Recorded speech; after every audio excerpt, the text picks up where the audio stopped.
During my first months of monetization, I made welcome. This is how I, as a full-time employee or FTE, performed on my side projects and what my goals are for the next year. I published 54 regular videos and 43 shorts.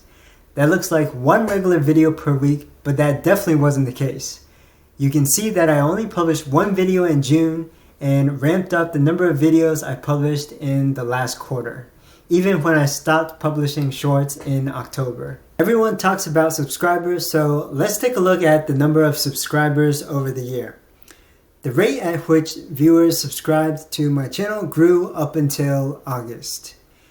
Within this very specific niche, there was a change within the technology that many users were not happy with. People weren't searching as much for certain topics, and some of my content became obsolete. Since this has been a solo operation, I got stuck in the hamster wheel, continuing to churn out content, and I didn't make time to really dig into the data, even though that is my profession. So shame on me. We just look at the performance in the YouTube Studio app that would compare metrics month over month. The numbers look decent, but from my point of view, this was too myopic and too narrow. The metrics I saw didn't tell the real story. So the first key takeaway is you need to look at recent performance as well as long-term performance. That way you can see whether you're on the right path. Looking deeper into subscriber trends, I gained almost 1,100 subscribers over the year. Subscriber growth increased during the first half of the year, but growth flatlined during the second half.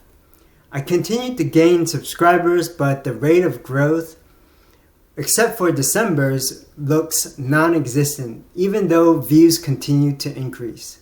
It looks like the reason for that is because the average view duration decreased noticeably starting in June.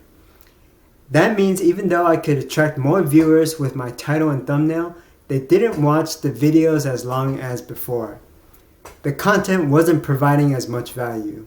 However, if we look at watch time in October, when I changed my strategy to produce shorter videos, you notice that the month-over-month watch time from September to October jumped 25%.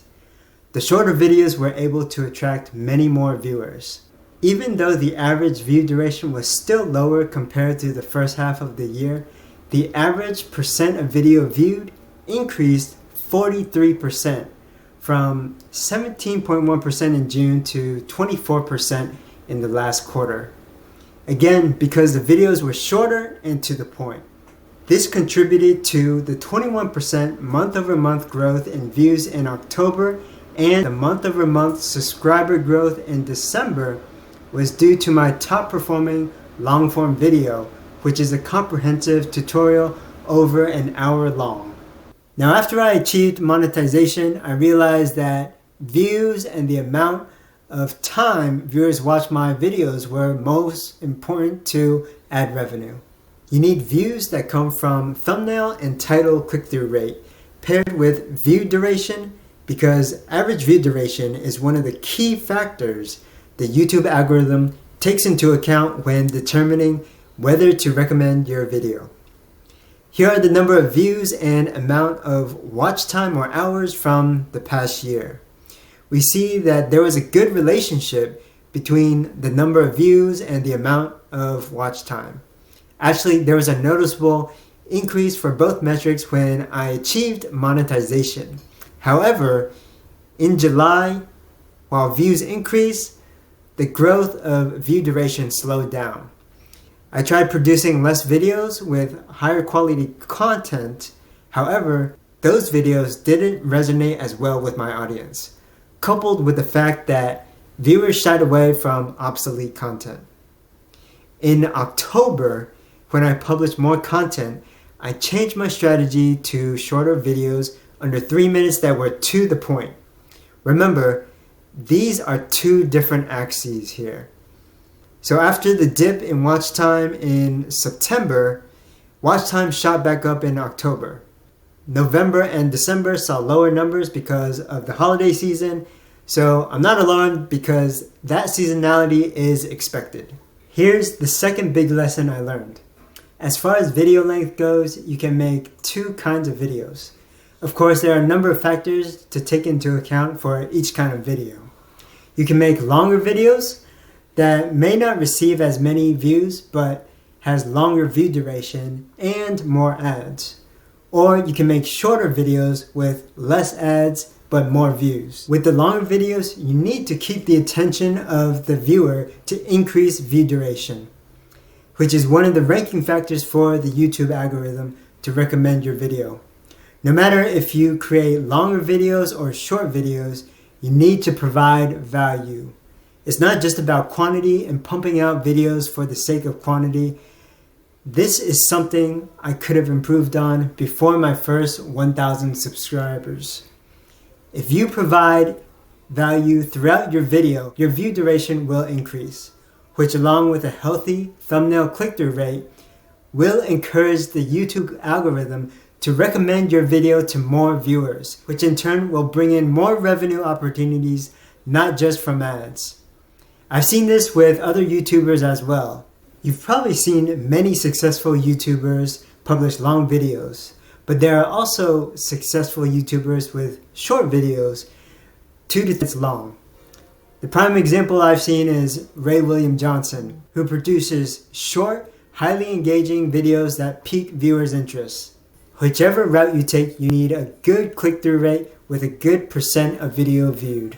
The third big lesson I learned was the size of your niche does matter. Unless you have the resources, that is the time and the skills to make highly engaging videos, choosing a small niche isn't worth it. The key to unlocking value from YouTube as a creator is building a valuable audience. When I started my channel, it was a niche where the biggest players only had 60 to 80,000 subscribers at that time. I thought I could make a splash in the space. I believe I still could have if I had optimized for more videos that better resonated with my target audience. Instead of aiming to publish one video per week as I did earlier in the year, decreasing the frequency at which I published for creating higher quality videos would have been a better strategy. My goal should have been to optimize for audience building instead of a monetary goal. That would have actually helped me to build a channel with better quality content.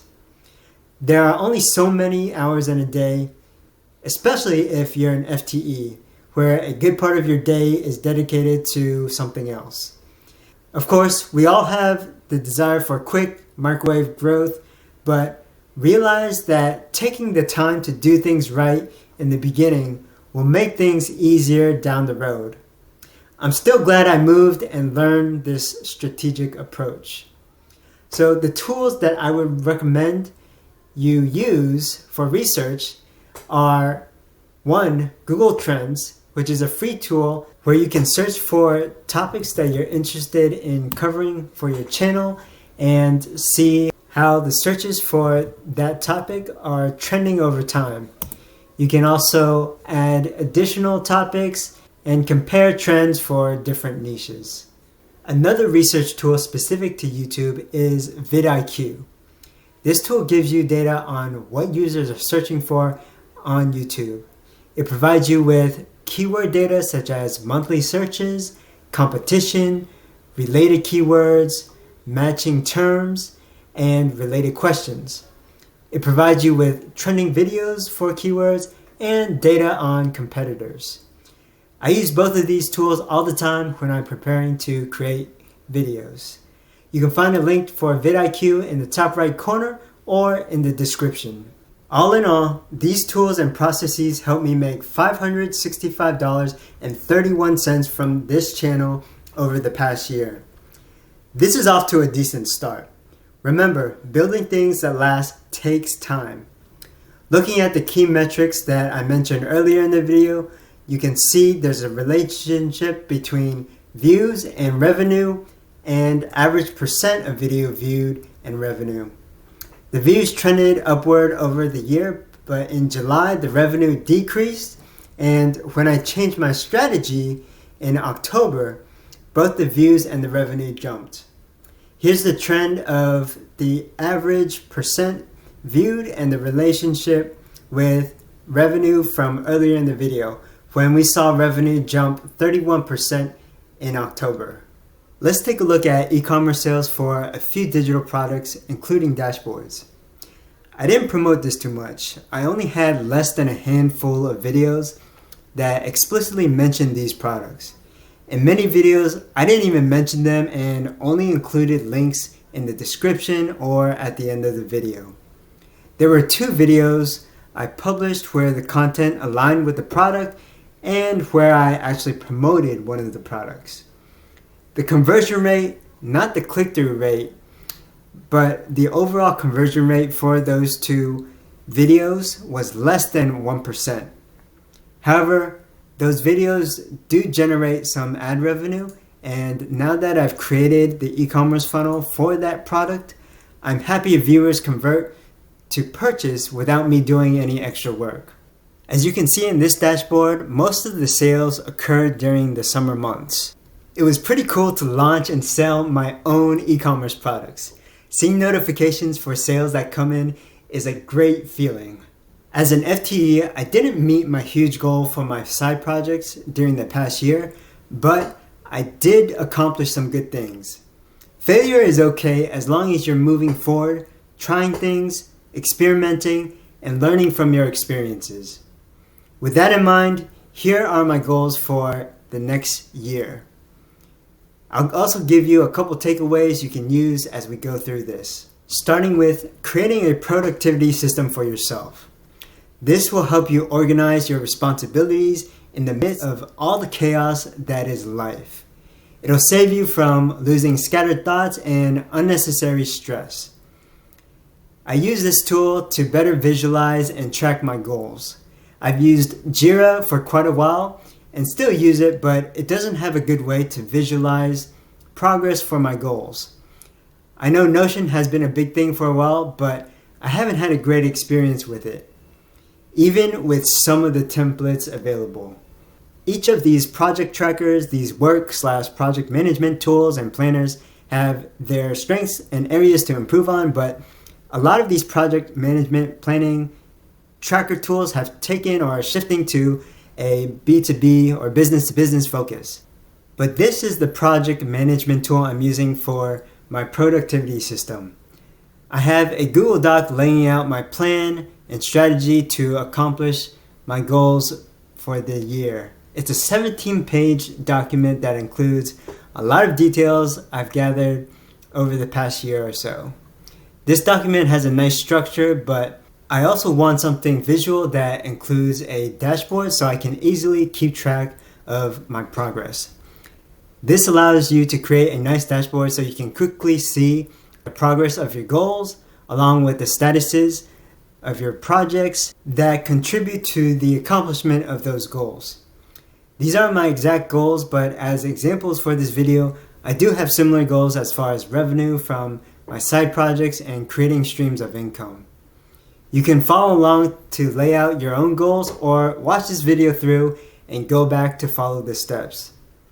These 2 goals will guide my actions for my projects. Whatever I'm doing, I'll ask myself, does this contribute toward these goals? People will talk about all kinds of metrics, especially if you work in a company setting, but you need a goal, a single key performance indicator that will tell you whether you're on track or not. This is what Noah Kagan, who was the number 30 employee at Facebook, reporting directly to Mark Zuckerberg, the number 4 employee at Mint.com, and now runs AppSumo, has done at his companies. Looking at this document, I have a navigation menu on the left for all the pages. We're looking at the overview page or dashboard here. On the right, I have an outline for the contents of the page. I have my goals at the top, as you've seen, the priority, and the status. The revenue goal is a top priority. I would much rather achieve the first goal than create multiple streams of revenue. Underneath, I have the key results or the projects that will contribute to my goals. And this is kind of modeled after the OKR framework, which stands for Objectives and Key Results. This framework was introduced by Andy Grove in the 70s at Intel. This framework made its way to Google and helped them grow tremendously. You can see I have the goal or the objective and then the key result or project along with the priority, status, and progress. So this overview or dashboard can quickly tell me my progress and what I should work on. The projects page provides more details for each project and task involved in completing the project. At the top, there's a list of all the projects, their priority, status, the tasks included, the progress, and a link for all the details. When you click on the details, you can adjust any of the fields in here or add more details. Below this is a list for all of your tasks that you've created.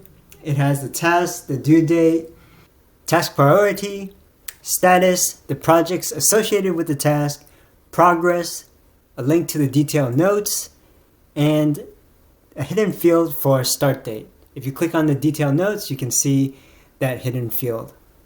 Again, you can adjust any of these fields, edit any of the fields, and you can also see the projects here as well. The hidden start date is used for various task views that you'll see on the task page. Before we go to the task page, I want to point out that the task and the project fields shared by these two lists or tables are automatically synced. When you create a task, for example, and assign it to a project, it will automatically update in the project table. That way you don't have to duplicate your efforts and add it to the project table manually. On the task page, you have a Kanban board where you can see an overview of the statuses for each task. You have columns for blocked, on hold, in progress, and completed tasks. You can drag and drop the cards between columns for each task, and this will update automatically. It'll update the statuses in any related table or list.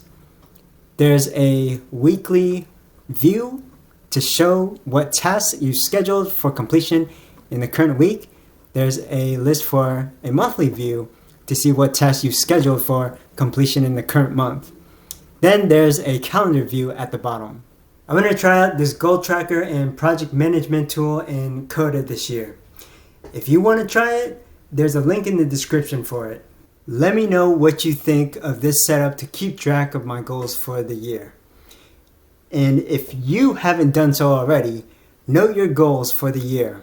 Right now, go back through the video if you need to. I'd love to see what your goals are and what you're looking to accomplish. We can work through this together. Stay tuned, subscribe, like the video, share this with anyone you might think would find this useful, and we'll see you in the next episode.